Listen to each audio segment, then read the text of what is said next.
आज हम लोग पढ़ने वाले हैं वाक्य भेद के बारे में। तो सबसे पहले हम लोग वाक्य भेद में वाक्य क्या है, हम लोग वाक्य किसे कह सकते हैं, उसके बारे में हम लोग देखेंगे। ठीक है, वाक्य भेद के बारे में। तो वाक्य किसे कहते हैं? देखिए, वाक्य हम लोग व्यवस्थित सार्थक शब्दों का जो समूह होता है। ठीक है, मतलब एक वाक्य में बोलिए, उस वाक्य में शब्दों का सार्थक समूह मतलब व्यवस्थित रूप से जमा हुआ रहता है। ठीक है, मतलब व्यवस्थित सार्थक शब्दों का जो समूह होता है जिससे अपेक्षित अर्थ प्रकट हो। ठीक है, क्या कहलाता है? वाक्य कहलाता है। ठीक है, तो वाक्य हम लोग किसको कह सकते हैं? व्यवस्थित सार्थक शब्दों का समूह जिससे अपेक्षित अर्थ प्रकट हो, वाक्य कहलाएगा। ठीक, उसके बाद हम लोग देखेंगे वाक्य के अनिवार्य तत्व। ठीक है, ये कभी कभी प्रतियोगिता परीक्षा में पूछा जाता है ना।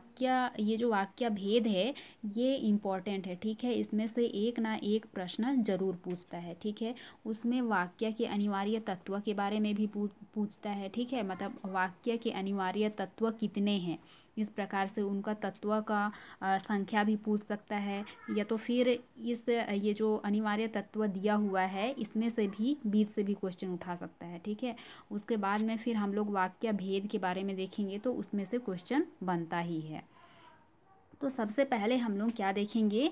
वाक्य के अनिवार्य तत्व। ठीक है, वाक्य के अनिवार्य तत्व कितने हैं? ठीक है, तो मुख्यतः देखेंगे तो वाक्य के 6 अनिवार्य तत्व है। इसमें से सबसे पहले देखिए सार्थकता, योग्यता, आकांक्षा, निकटता और पदक्रम, और छठवां क्या है? अन्वय है। ठीक है, मतलब एक सार्थक वाक्य का ये तत्व होता है। ठीक है, तो ये जो 6 तत्व है उसके बारे में हम लोग विस्तार से देखेंगे इधर। ठीक है, सार्थकता का अर्थ क्या है, योग्यता क्या है, आकांक्षा क्या है, उसके बारे में। ठीक है, तो सबसे पहले हम लोग देखेंगे सार्थकता के बारे में। ठीक, वाक्य का अनिवार्य तत्व का जो जो पहला तत्व है, ठीक है, कौन है? सार्थकता। ठीक, तो सार्थकता के बारे में हम लोग देखेंगे। हम लोग सार्थकता किसको कह सकते हैं? ठीक है, वाक्य का कुछ ना कुछ अर्थ अवश्य होता है। ठीक ना, प्रत्येक वाक्य मतलब कोई सा भी वाक्य होता है उसका कुछ ना कुछ क्या होता है? अर्थ अवश्य होता है। ठीक है, अतः इसमें सार्थक शब्दों का ही प्रयोग होता है। देखिए, ये इसको हटा दे रही हूँ। वाक्य का कुछ ना कुछ अर्थ अवश्य होता है, अतः इसमें सार्थक शब्दों का ही प्रयोग होता है। ठीक है, वाक्य में सार्थक शब्दों, सार्थक मतलब क्या होता है?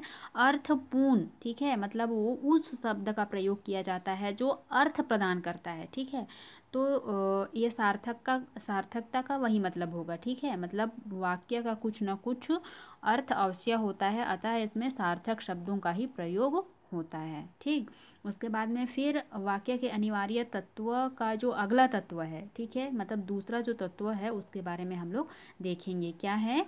योग्यता। तो योग्यता में क्या होता है? ठीक है, योग्यता, योग्य मतलब समझ रहे हैं ना कि योग्यता का क्या मतलब होता है? वाक्य में प्रयुक्त शब्दों में प्रसंग के अनुसार अपेक्षित अर्थ प्रकट करने की योग्यता होती है। मतलब कोई सा भी वाक्य हो उसमें क्या है? शब्दों के प्रसंग के अनुसार, ठीक है, शब्दों के प्रसंग के अनुसार अपेक्षित अर्थ प्रकट करने की योग्यता होती है। मतलब प्रत्येक वाक्य में जो प्रसंग रहता है वो क्या रहता है? अर्थ प्रदान, मतलब योग्यता उसमें रहता है। ठीक है, जैसे यहाँ पे देखिए उदाहरण, यहाँ पे देखिए जैसे चाय खाई, यह वाक्य नहीं है क्योंकि चाय खाई नहीं जाती बल्कि पी जाती है। मतलब इसमें देखिए ये जो चाय खाई ये वाक्य नहीं है। ठीक है, मतलब इसमें योग्यता नहीं है। ठीक, क्योंकि चाय खाई नहीं जाती है, चाय को क्या किया जाता है?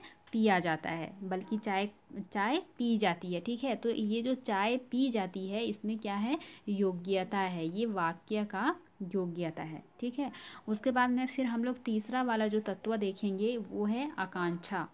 ठीक है, आकांक्षा मतलब क्या होता है? आकांक्षा का अर्थ होता है क्या? इच्छा। ठीक है, तब आकांक्षा का अर्थ इच्छा होता है। वाक्य अपने अपने अपने अपने आप में, ठीक है, अपने आप में, यहाँ पे दो अपने अपने लिख गया है, एक को हटाना है, ठीक है। आकांक्षा का अर्थ क्या होता है? इच्छा। और वाक्य क्या होता है? अपने आप में पूरा होना चाहिए, ठीक है। मतलब एक वाक्य अपने आप में पूर्ण होना चाहिए और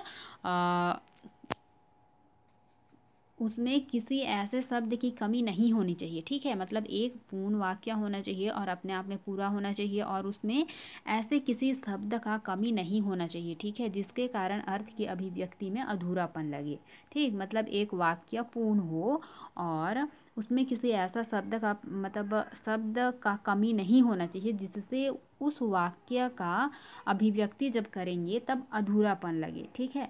जैसे यहाँ पे देखिए, जैसे पत्र लिखता है, ठीक, मतलब ये एक उदाहरण है। पत्र लिखता है, इस वाक्य में देखिए क्रिया के कर्ता को जानने की इच्छा होगी। मतलब इस वाक्य में देखिए क्रिया तो हो रहा है, ठीक है, मतलब पत्र लिखता है, मतलब पत्र लिखने का यहाँ क्रिया हो रहा है, पर यहाँ कर्ता नहीं है, ठीक है। तो आकांक्षा का मतलब क्या होता है कि इच्छा, ठीक है। इसमें देखिए क्रिया के साथ में क्या है? कर्ता को जानने की इच्छा है इसमें, ठीक है। मतलब इसमें कर्ता का नाम नहीं दिया है, ठीक। पत्र लिखता है, यहाँ केवल क्रिया हो रहा है, तो इसमें इच्छा क्या हो रहा है? कर्ता को जानने का, ठीक है। अतः पूर्ण वाक्य इस प्रकार से होगा, राम पत्र लिखता है, ठीक है। इसमें देखिए क्रिया भी हो रहा है और कर्ता का भी नाम है, मतलब इसमें से इच्छा पूर्ण हो रहा है, ठीक है। तो प्रत्येक वाक्य भी इच्छा पूर्ण होना चाहिए, या मतलब प्रत्येक वाक्य में क्या होना चाहिए? आकांक्षा का तत्व होना है, ठीक। उसके बाद में फिर चौथा तत्व में देखेंगे निकटता, ठीक है। मतलब वाक्य में निकटता का होना आवश्यक कैसा है, या मतलब निकटता होना चाहिए, ठीक है।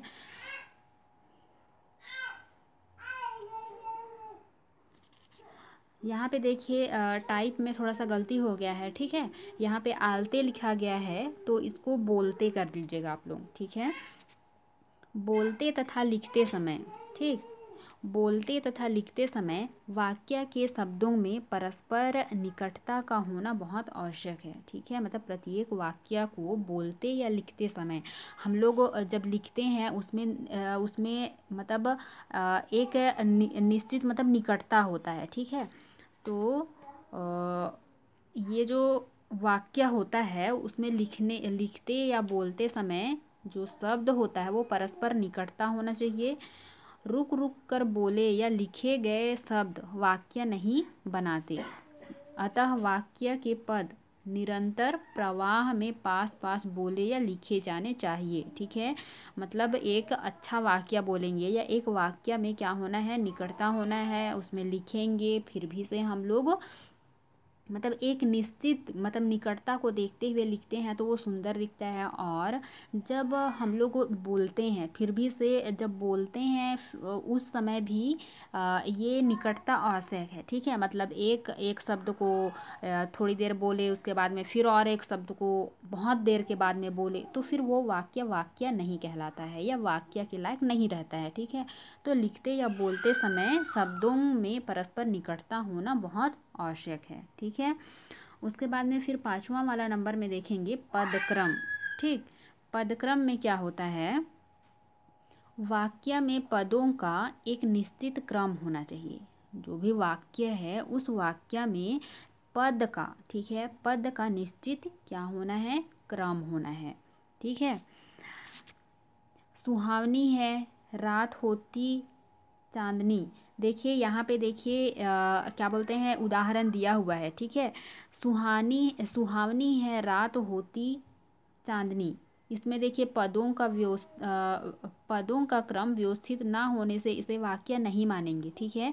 मतलब ये एक मतलब वाक्य नहीं है, मतलब आगे पीछे मतलब एक अच्छे से क्रम में नहीं है, पद एक निश्चित क्रम में नहीं है, ठीक है। तो एक वाक्य में एक निश्चित पदक्रम का भी होना बहुत आवश्यक है, ठीक है। इसको देखिए सुहानी रात है, नहीं, सुहानी है रात होती चांदनी, देखिए इसमें पदों का कोई व्यवस्थित क्रम नहीं है, इसीलिए इसको वाक्य नहीं मानेंगे, ठीक है। इसे इस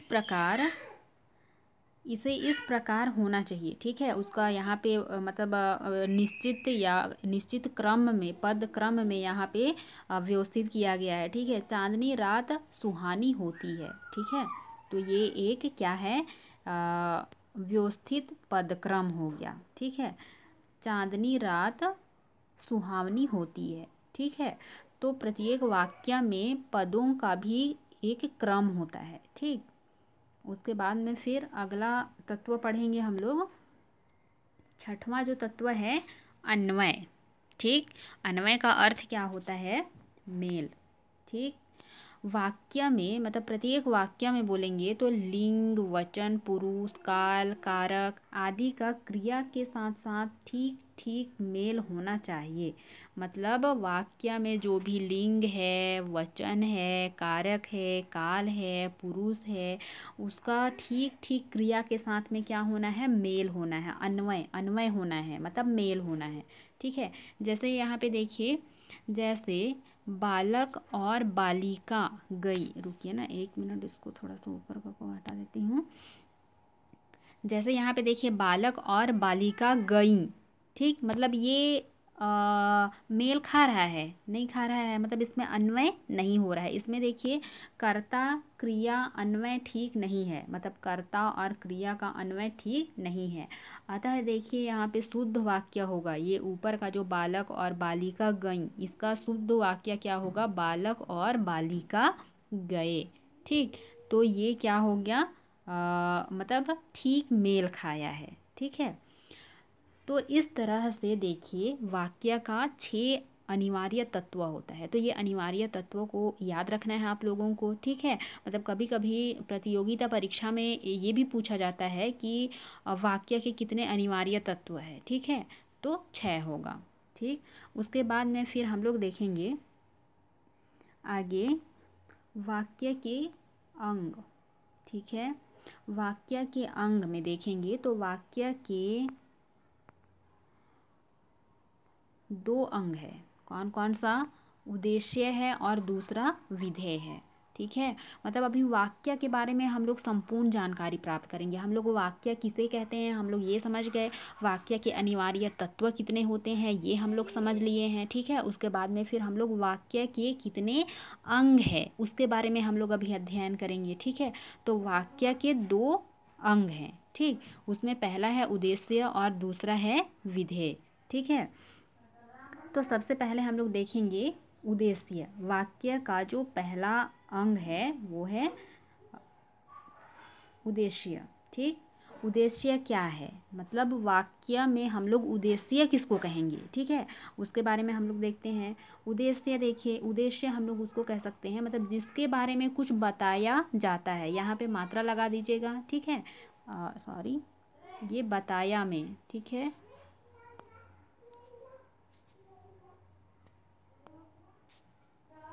हाँ, बताया होगा, ठीक। जिसके बारे में कुछ बताया जाता है उसे उद्देश्य कहते हैं, मतलब वाक्य में, ठीक है। वाक्य में जिसके बारे में कुछ बताया जाता है उसको उद्देश्य कहते हैं। यहाँ पे उदाहरण के माध्यम से आप लोगों को स्पष्ट हो जाएगा, ठीक है। जैसे देखिए अनुराग खेलता है, ठीक है। मतलब अनुराग खेलता है ये एक वाक्य है, ठीक है। अनुराग खेलता है, इन वाक्यों में देखिए अनुराग के विषय में बताया गया है, ठीक है। मतलब अनुराग खेलता है मतलब अनुराग के बारे में बताया गया है, ठीक। कि अनुराग खेल रहा है या अनुराग खेलता है। तो अनुराग क्या हो गया, अनुराग उद्देश्य हो गया, ठीक है। यहाँ मतलब अर्थात अनुराग उद्देश्य हो गया। और हम लोग उद्देश्य वाला परिभाषा में हम लोग देखे थे कि जिसके बारे में कुछ बताया जाता है, ठीक है। अनुराग खेलता है मतलब यहाँ पे अनुराग के बारे में बताया जा रहा है कि अनुराग खेलता है, ठीक है। तो इस वाक्य में अनुराग क्या हो जाएगा, उद्देश्य हो जाएगा, ठीक है। उसके बाद में फिर हम लोग विधेय के बारे में देखेंगे, ठीक है। वाक्य का दूसरा अंग है विधेय। विधेय में क्या होता है, देखिए वाक्य में उद्देश्य के बारे में जो कुछ कहा जाता है, ठीक। हम लोग वाक्य ऊपर में देखे थे, ठीक है, ऊपर में देखे थे हम लोग कि क्या बोलते हैं, उद्देश्य किसको कहते हैं, ठीक है। वाक्य में उद्देश्य किसको कहते हैं ये हम लोगों का स्पष्ट हो गया है। अब हम लोग विधेय किसको कहते हैं वाक्य में, उसको हम लोग देखेंगे, ठीक है। तो वाक्य में उद्देश्य के बारे में जो कुछ कहा जाता है उसे क्या कहते हैं, विधेय कहते हैं। जैसे देखिए हम लोगों का जो उदाहरण है वो अनुराग खेलता है, ठीक है। अनुराग खेलता है, इसमें देखिए मतलब हम लोग उद्देश्य में देखें तो अनुराग उद्देश्य था, और खेलता है ये क्या हो जाएगा, विधेय हो जाएगा, ठीक है। इन वाक्यों में खेलता है क्या हो जाएगा, विधेय हो जाएगा, ठीक, समझ गए। और इसके बारे में स्पष्ट मतलब और मतलब सरल तरीके से अगर जानना चाहेंगे तो ये भी जान सकते हैं, ठीक है। मतलब विधेय किसको कहते हैं इस चीज़ के बारे में, तो उद्देश्य के बारे में तो क्लियर हो गया होगा कि जिस मतलब वाक्य में जिस किसी के बारे में कुछ बताया जाता है उसको उद्देश्य कहते हैं, ठीक है। और विधेय हम लोग किसको कह सकते हैं, उद्देश्य को छोड़ करके वाक्य में जो भी बचता है, ठीक है, तो उसको हम लोग विधेय कह सकते हैं, ठीक है। इसमें देखिए अनुराग खेलता है, ठीक है, तो अनुराग तो क्या हो गया, अनुराग तो उद्देश्य हो गया, ठीक। और जो बचता है, ये खेलता है, ये बचता है, तो वो क्या हो गया, वो विधेय हो गया, ठीक। तो आज हम लोग वाक्य के अंग और वाक्य के तत्व के बारे में हम लोग समझ गए हैं, ठीक है। उसके बाद में फिर अगले क्लास में हम लोग वाक्य के भेद उसके बारे में हम लोग अध्ययन करने वाले हैं, ठीक है। तो आज के लिए इतना ही, ठीक, थैंक यू।